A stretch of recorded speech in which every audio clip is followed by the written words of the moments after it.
What happens when a former royal, used to deference and the spotlight, faces one of America's sharpest late-night provocateurs? What begins as polite conversation can quickly unravel into raw confrontation, the kind of television that no amount of palace training or media coaching can control.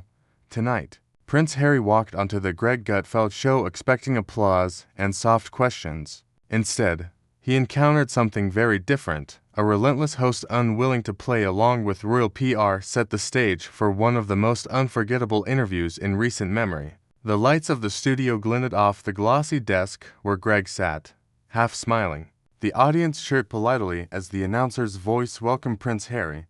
Harry strode onto the stage, shoulders squared, jaw set with confidence some might call arrogance. He wore a fitted dark suit, trying to project casual charm, yet his eyes carried a sharpness, suggesting he wasn't here to be questioned, but to be admired. Greg greeted him with a handshake, brief and firm. The prince lowered himself into the guest chair with deliberate slowness, radiating entitlement. "Harry," Greg began warmly, "thanks for coming on. I know you've been busy California life, media projects, new ventures. It's good to have you here."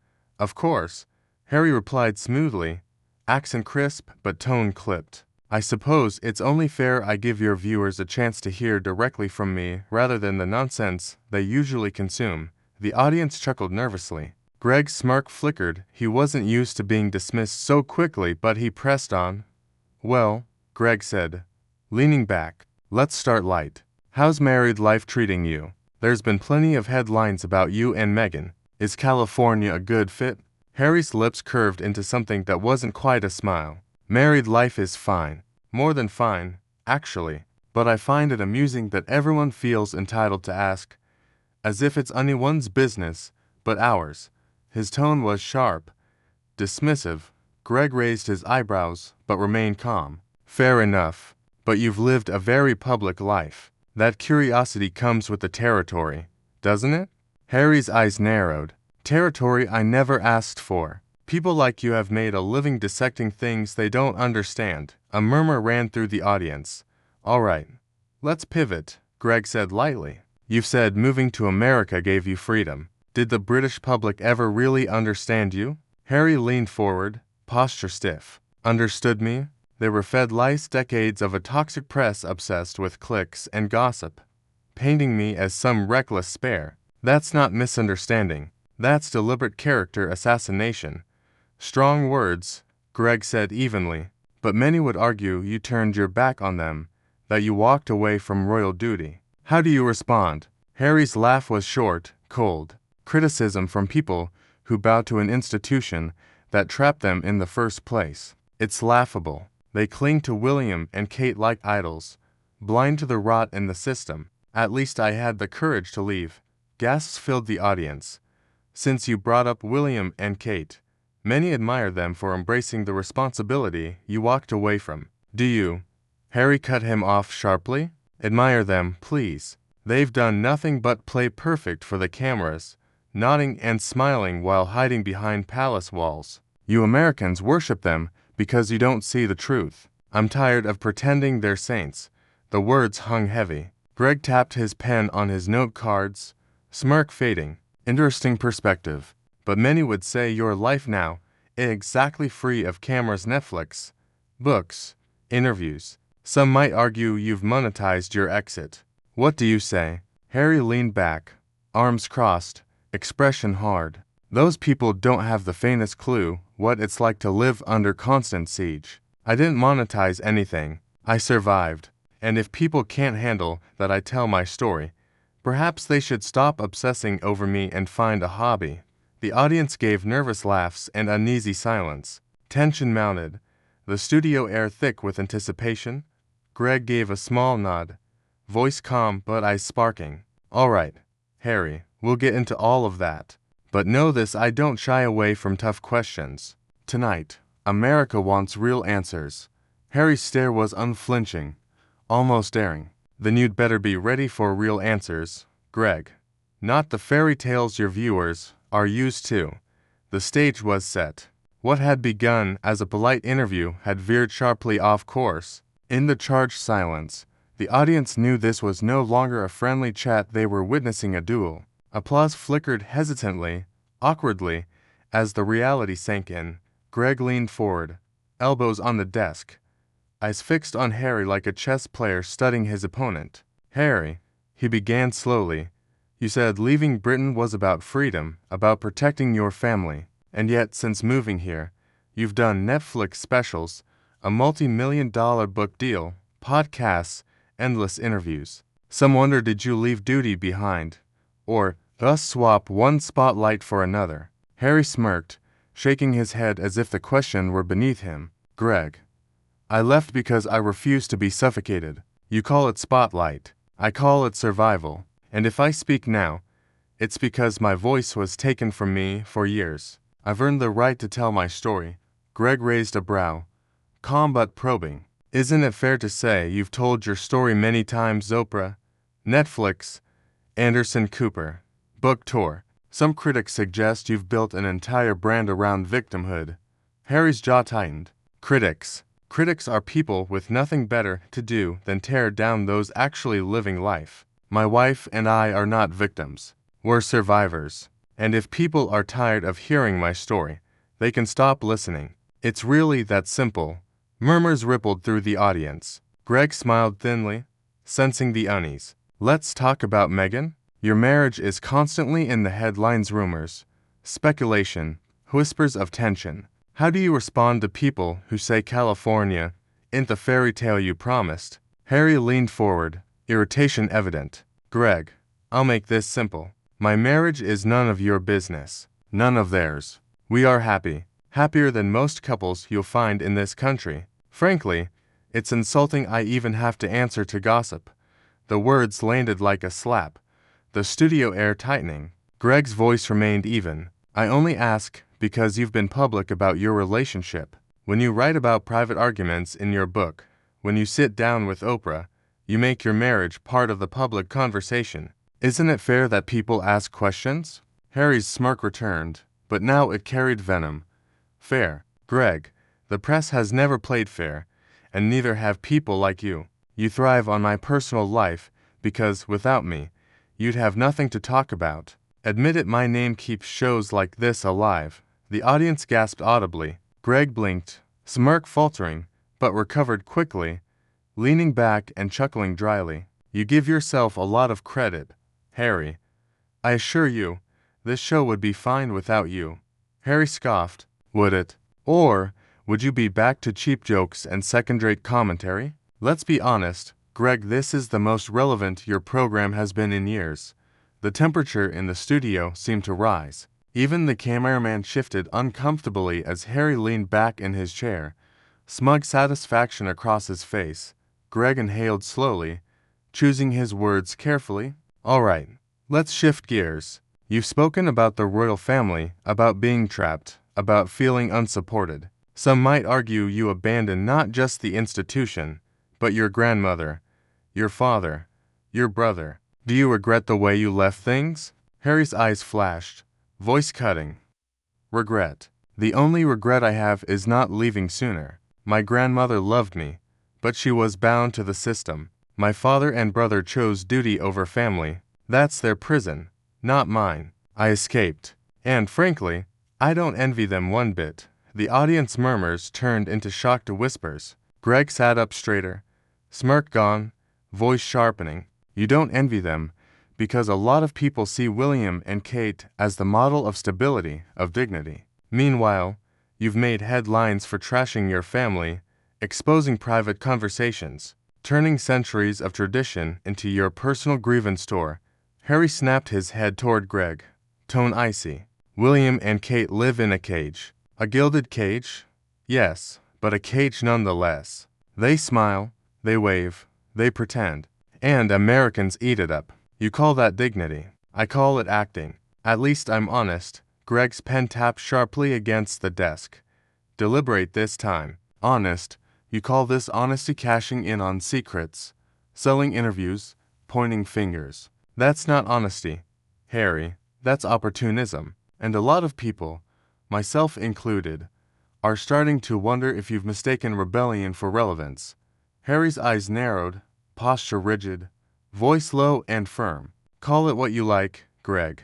I know who I am. I don't need the approval of the British public, the American public, or late-night hosts to validate my choices. I left a corrupt system behind. If people can't handle that, it's their problem, not mine. The studio was silent, tension unbearable, like a storm about to break. Greg exhaled, folded his arms, and gave a slow nod. All right, Harry, he said quietly, almost a calm. We'll see just how honest you really are. Harry sat like a king without a throne, daring the world to challenge him. Greg sat opposite, calm but seething, waiting to strike back. Everyone watching knew the storm was only beginning. The studio was so quiet the hum of the stage lights felt loud. Harry leaned back, arms folded, face locked in smug composure. Greg, however, leaned forward, elbows on the desk, gaze sharp, a scalpel ready to cut through armor. Harry, Greg began, low but sharp. If the monarchy was so oppressive, so suffocating, why do you keep talking about it? Why build a career around the very thing you claim to have escaped? Harry let out a humorless chuckle. Because it matters, Greg. It matters to expose hypocrisy, to show the world what really goes on behind palace walls. If my words make people uncomfortable, that's their issue. At least I'm not hiding. Greg tilted his head, smirk returning faintly. Not hiding? That's rich. You left Britain talking about privacy, but then signed a Netflix deal, released a tell-all memoir, and turned your life into content. That's not privacy, Harry. That's publicity with a price tag. The audience collectively gasped. Harry's jaw tightened. You think you're clever, don't you? He shot back. You sit there in your cheap suit, pretending to understand what it's like to live under global scrutiny. You have no idea. Greg didn't blink. Cheap suit. Harry, I bought this myself. You can't say the same about much of what you've worn in your life, can you? Let's be honest, every privilege you've had, every opportunity, every stage came with the Windsor name. Without it, you're just another guy in LA with too much time on his hands. Harry's confidence wavered for the first time. That's absurd. I've built something of my own. I've created a life outside of that family. Greg leaned back, calm but cutting. No, Harry, you've monetized your family. Every dollar you've earned since leaving comes from your royal title, your royal drama, your royal grievances. Strip that away, and what's left? A man in California living in someone else's mansion, giving interviews about how unfair life has been. Harry's voice rose. That's a lie. Meghan and I have worked tirelessly to. Greg interrupted smoothly. To produce content no one watches, to give interviews about struggles most people would kill to have, to play the role of outcast while living off the fortune and fame the very institution you despise gave you. Harry's face flushed. His hands clenched on the armrest. The polished calm he carried into the studio was gone. He leaned forward, pointing at Greg. You don't know me. You don't know the pain, the isolation, the betrayal I've faced. My wife and I. Greg cut him off sharply. Your wife. Let's talk about her for a moment. She's an actress. She knew the spotlight. She thrived on it. And together, you've turned your marriage into a performance, a brand. You think people can't see through it. The audience murmured, shifting uncomfortably. Harry's nostrils flared. Leave my wife out of this, he warned, voice cold. Greg didn't flinch. What? She's half the act. You talk about protecting your family, yet you've built an empire exposing them. You talk about oppression while living in luxury. You criticize William and Kate.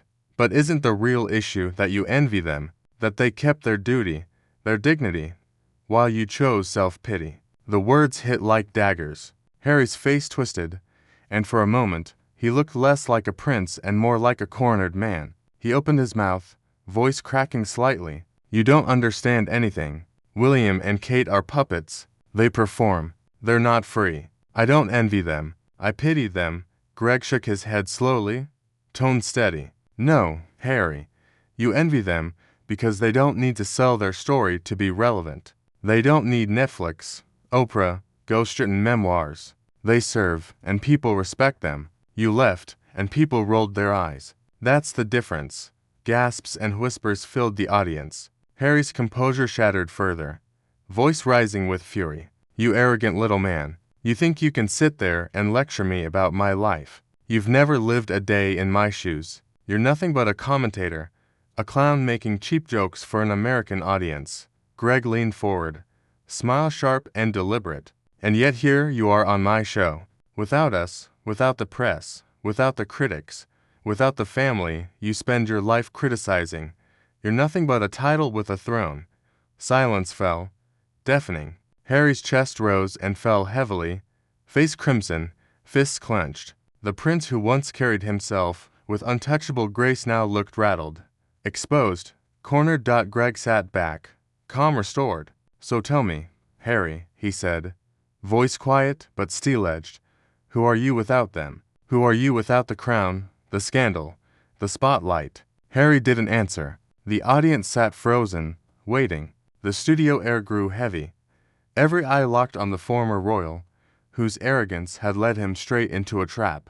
Finally, Greg broke the silence. Calm, each word deliberate. You know, Harry, there's something fascinating about you. You left one of the most powerful families in the world, claiming you wanted privacy, peace, a normal life. And yet here you are, on television again, telling the same story, demanding sympathy. Do you see the contradiction? Harry scoffed, waving a hand dismissively. That's your narrative, Greg.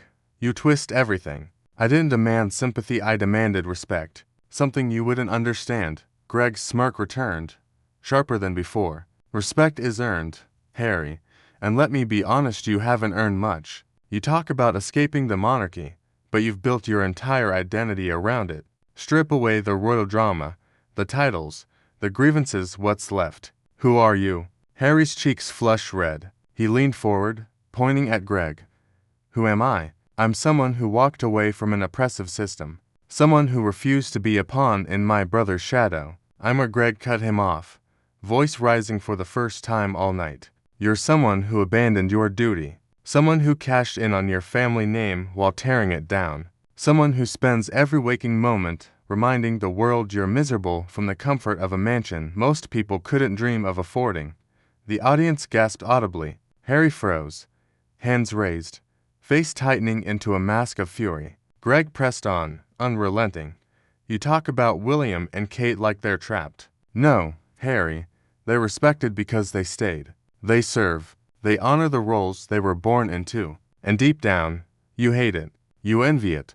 Because while they stand tall, you're here, begging for relevance, trading secrets for checks, pretending to be the rebel when really you're thus lost. Harry shot up from his chair, the scrape of it against the floor echoing through the studio. His face was crimson, voice shaking with rage. How dare you? You don't know me. You don't know my family. You don't know the hell I've been through. You sit here mocking, sneering, safe in your little chair while I've lived with threats, lies, betrayal. Greg rose to meet him eye to eye, voice hard as steel. And yet somehow, William and Kate survived the same family, the same press, the same palace without burning it all down. The difference, Harry, is that they grew up. You didn't. You're not a survivor. You're not a leader. You're not even a royal anymore. You're just a man living off the fumes of a title you no longer deserve.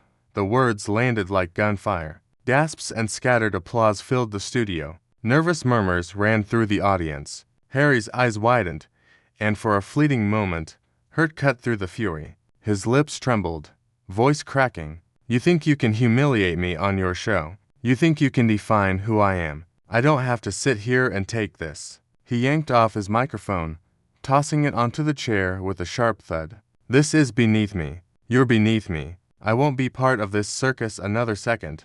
With that, Harry stormed off the set, footsteps heavy, back rigid. The cameras followed briefly until he disappeared behind the stage curtains. For a few heartbeats, the studio sat in stunned silence.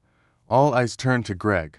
He smoothed his jacket, smirk returning with calm satisfaction. Sitting back down, he picked up his pen and looked into the camera. Well, he said, there you have it. A man who wanted privacy, storming off live television. A man who talks about honesty yet refuses to answer real questions. A man who left the monarchy, but can't seem to leave it behind. Applause erupted, some cheering, others still buzzing with shock. Greg leaned forward, voice carrying the weight of a closing statement. Here's the truth. Titles don't make character. Palaces don't make integrity. Running away doesn't make you free, it just makes you lost. Prince Harry walked onto this stage expecting deference. What he got was accountability. And clearly, he couldn't handle it. The camera zoomed in on Greg as he delivered the final blow. The lights dimmed, the music swelled, and the audience erupted once more. Clips of the confrontation would spread instantly. Headlines would scream about the prince's meltdown, and Greg Gutfeld remained at his desk calm, composed, having dismantled one of the most controversial figures of modern royalty.